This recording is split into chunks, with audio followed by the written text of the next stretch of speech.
तर ठाकरेंच्या शिवसेनेच्या अडचणी वाढण्याची चिन्ह आहेत। आमदार अपात्रता प्रकरणाचा निकाल मुख्यमंत्री शिंदेंच्या बाजूने लागल्यानंतर आता ठाकरेंच्या शिवसेनेच्या अडचणी वाढण्याची शक्यता आहे। आदित्य ठाकरे आणि संजय राऊतांच्या अडचणी वाढणार आहेत। भाजप या दोघांविरोधात हक्कभंग आणण्याच्या तयारीत आहे, कारण निकालानंतर त्यांनी विधानसभा अध्यक्षांवरची टीका केली आणि त्यांचं हे वक्तव्य त्यांना भोवण्याची शक्यता आहे। भाजप आमदार राम कदम यांनी या संदर्भामध्ये माहिती दिली आहे। दरम्यान या प्रकरणावरून आता वाद आणखी पेटण्याची शक्यता आहे। काल आदित्य ठाकरे आणि राऊतांनी नार्वेकरांना लक्ष केलेलं होतं आणि यावरून आता त्यांच्या अडचणींमध्ये वाढ होण्याची चिन्ह आहे।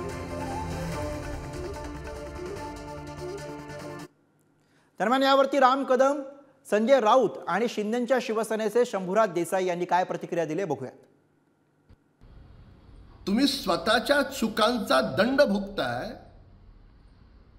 आणि त्याचं पाप, त्याचं खापर तुम्ही महाराष्ट्राच्या विधानमंडळावर थोपवाल। विधानसभा अध्यक्षांच्या बाबत तुमची आक्षेपार्ह विधानं हा केवळ अध्यक्षांचा अवमान नाही आहे, तर हा महाराष्ट्राच्या गौरवशाली विधिमंडळाचा अवमान आहे, महाराष्ट्रातल्या 12 कोटी जनतेचा अवमान आहे, कारण ते विधिमंडळ त्या 12 कोटी जनतेचा आवाज आहे। म्हणून मी आदित्य ठाकरे आणि संजय राऊत यांच्या विरोधात हक्कभंग प्रस्ताव विधानमंडळात मांडणार आहे। चोरणा चोर नाही म्हणायचं तर काय म्हणायचं? हरिश्चंद्र म्हणायचं। हरिश्चंद्राला, हरामखोरांना हरिश्चंद्र म्हणण्याची पद्धत महाराष्ट्रात नाही। आम्ही हरिश्चंद्राचे भक्त आहोत, श्रीरामाचे भक्त आहोत, आम्ही सत्यवचनी आहोत, आम्ही सत्य मानणारे आहोत। आणि चोरांना चोर आणि ढोंगाला ढोंगी म्हणण्याची ताकद या महाराष्ट्रामध्ये आहे। भारतीय जनता पक्षानं स्वतःच्या गुलामीच्या बेड्या ज्या आहेत त्या तशाच ठेवाव्यात, महाराष्ट्राला स्वाभिमान शिकवू नये।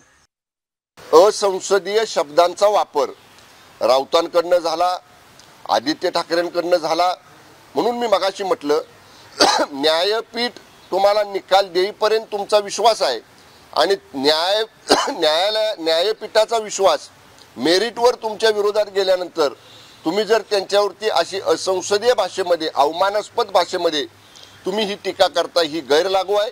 आणि म्हणून मी कालच मत व्यक्त केलेले की त्यांच्यावर निश्चितपणानं हक्कभंग विधानसभेत आणावा लागेल। माननीय राम कदम साहेब जसं म्हटले तसं हक्कभंग आणण्याच्या दृष्टीनं आमची कार्यवाही सुरू झालेली आहे।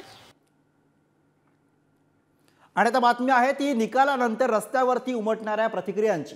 विधानसभा अध्यक्ष राहुल नार्वेकर यांनी शिवसेना शिंदेंचीच हा निकाल दिल्यानंतर भिवंडी, अमरावती आणि वर्ध्यामध्ये निषेध करण्यात आला। ठाकरेंच्या शिवसेनेचे कार्यकर्ते हे आक्रमक झाले होते। भिवंडीमध्ये काळ्या फिती बांधून ठाकरेंच्या शिवसैनिकांनी निषेध नोंदवला, तर बॅनरवरील राहुल नार्वेकरांच्या प्रतिमेला जोडे मारले। तर अमरावतीमध्ये राजकमल चौकामध्ये ठाकरेंच्या शिवसेनेकडनं आंदोलन करण्यात आलं, राहुल नार्वेकरांच्या प्रतिमेला जोडे मारण्यात आले, तसंच जोरदार घोषणाबाजी या ठिकाणी करत राहुल नार्वेकरांचा प्रतिकात्मक पुतळा जाळण्याचा प्रयत्न करण्यात आला। तिकडे वर्ध्यामध्ये सुद्धा ठाकरेंचे शिवसैनिक हे आक्रमक झाल्याचं पाहायला मिळालं। केंद्र आणि राज्य सरकार विरोधात जोरदार घोषणाबाजी करण्यात आली, त्यानंतर राहुल नार्वेकरांच्या प्रतिमेला जोडे मारण्यात आले। लोकशाहीचा खुनी असा बॅनर लावून नार्वेकरांचा निषेध करण्यात आला। तर बीडमध्ये सुद्धा ठाकरेंचे शिवसैनिक हे आक्रमक झाले। इथल्या पदाधिकाऱ्यांनी मुंडन आंदोलन करत राहुल नार्वेकर यांचा निषेध केला। भिवंडी, अमरावती, वर्धा आणि ठाण्यामध्ये दृश्य आपण पाहतो।